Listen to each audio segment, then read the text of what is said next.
ম্যাডামের কিন্তু খুব বিষ। আপনি বেঁচে না থাকলে আমি শাস্তি দেব কাকে?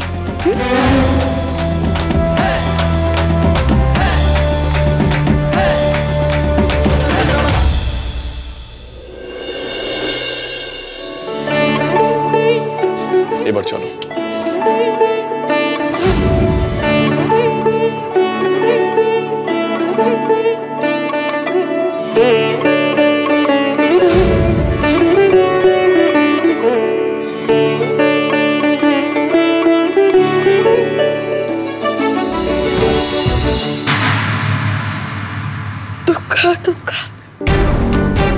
ঠাকুর, তুমি ওদের সুস্থ রেখো, সাবধানে রেখো।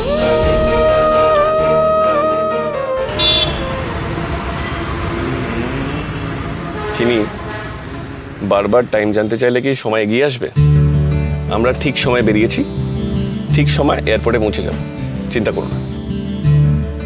কুন্দন কাকা, তাই তো?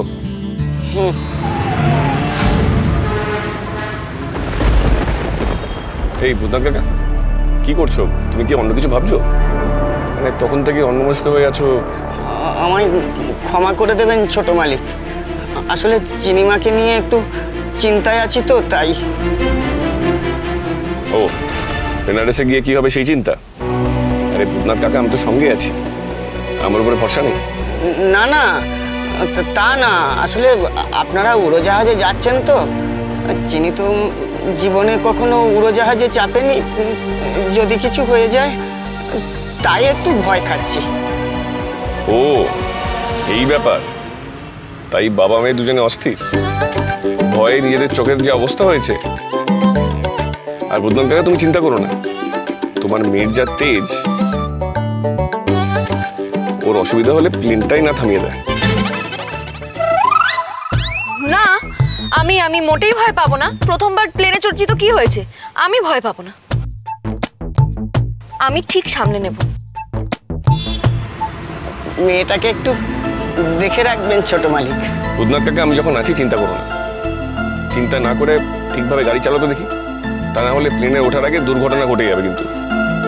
আমার তো একটাই চিন্তা মাথায় ঘুরছে, বাড়িতে কি হচ্ছে কে জানে। অপালা ম্যাডাম কর্তামাকে ঠিক মতন টাইট দিতে পারছেন তো? আমাকে বাঁচাও মা।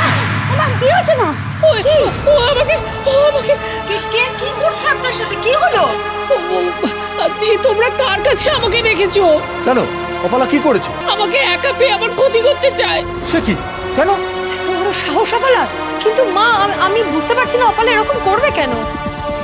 তাহলে কি আমি মিথ্যে কথা বলছি?